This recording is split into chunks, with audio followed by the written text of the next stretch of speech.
I am diving along the Great Barrier Reef in Australia, surrounded by clear blue water, vibrant coral formations, and shafts of sunlight cutting down through the surface. The reef feels calm and alive, with schools of fish moving in slow patterns around me. The water suddenly trembles, a deep vibration traveling through my body and the surrounding coral. Sand lifts from the seabed as the underwater earthquake begins, shaking the reef with raw force. I steady myself as chunks of coral break loose and drift downward.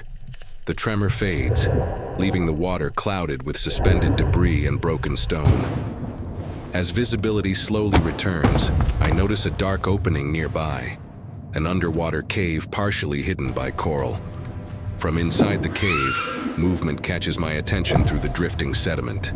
An adult dolphin appears at the entrance, its smooth gray skin scraped and dusted with fine sand.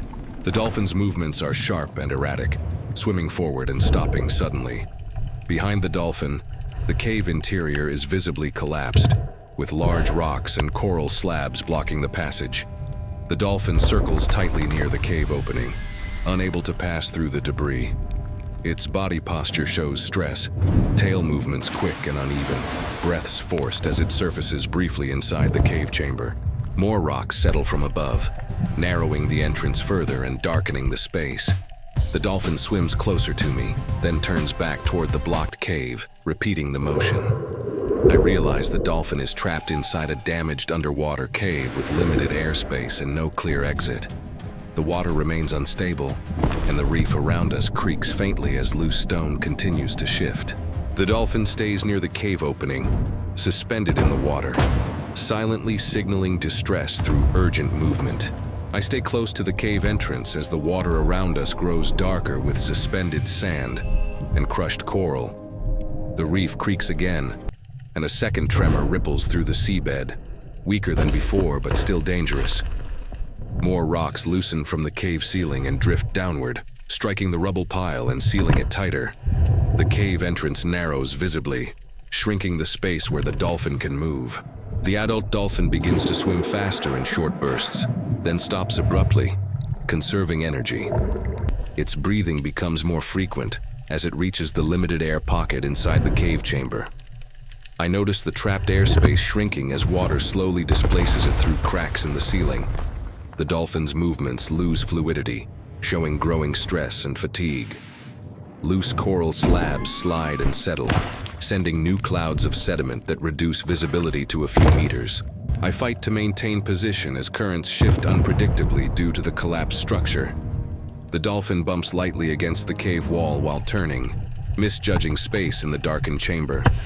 Another section of rock drops behind it, cutting off any remaining interior pathway. I realize the dolphin cannot survive long if the air pocket collapses or the entrance seals completely. Time becomes critical as the cave continues to destabilize around us. The dolphin swims toward the entrance again, hovering just below me, its movements urgent and repetitive.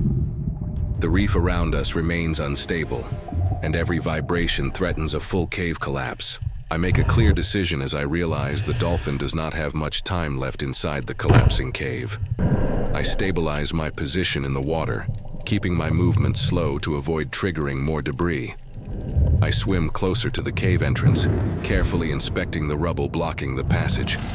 The collapsed rocks and coral slabs are heavy but loosely stacked, still shifting slightly with the current. The adult dolphin remains just inside the entrance, hovering low, its movements controlled and fatigued. I notice a narrow gap forming between two large coral slabs near the lower edge of the blockage. I position myself close to the seabed to work where the structure looks weakest. Using steady pressure, I begin to move smaller rocks away from the gap, one at a time. Each movement sends clouds of sand into the water, forcing me to pause and regain visibility. The reef creaks again, reminding me the structure could fail completely at any moment. The dolphin watches closely, staying still to conserve energy and oxygen. I clear enough debris to slightly widen the gap, creating a possible escape route. Suddenly, professional rescue divers appear from the open reef, equipped with stronger lights and tools. They signal readiness through hand gestures and position themselves to support the unstable ceiling. One diver braces the upper rubble while I continue clearing the lower obstruction. The gap widens just enough to form a narrow exit. I guide the Dolphin toward the opening with slow, deliberate movement, aligning its body with the passage. The intervention creates a fragile but real chance for escape. I feel the water shift violently again as the reef releases a final deep tremor. The cave behind the Dolphin begins to collapse faster, rocks grinding and sliding inward. A powerful surge pulls sediment outward, briefly disorienting me and the rescue divers. The adult Dolphin hesitates in open water, its body still weak from stress and lack of air. Large coral slabs break loose from the cave ceiling and tumble toward the entrance. I react instantly, swimming hard to position myself between the Dolphin and the collapsing structure. One rescue diver pulls the Dolphin forward by guiding its movement through water pressure and positioning.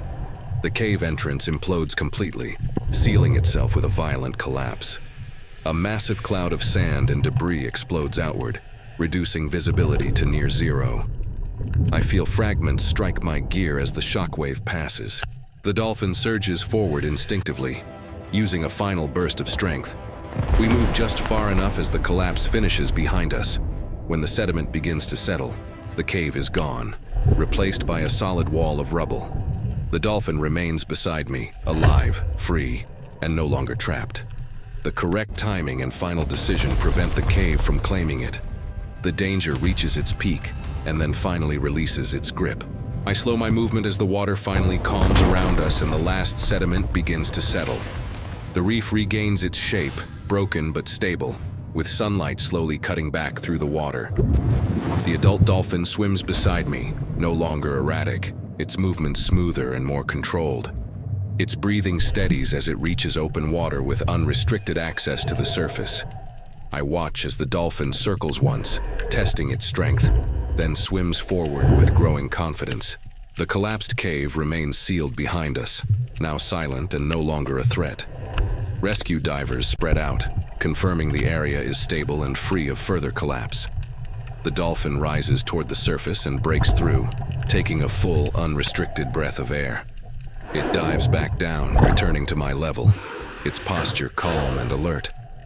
The scratches on its skin are visible but no longer define its movement or strength. The Dolphin begins to swim in wider arcs, reclaiming space and freedom. I remain still, allowing the animal to choose its path without pressure. After one final pass nearby, the Dolphin turns toward the open reef. It accelerates smoothly, blending back into the vast blue environment. The danger is gone, the rescue complete, and life resumes beneath the surface.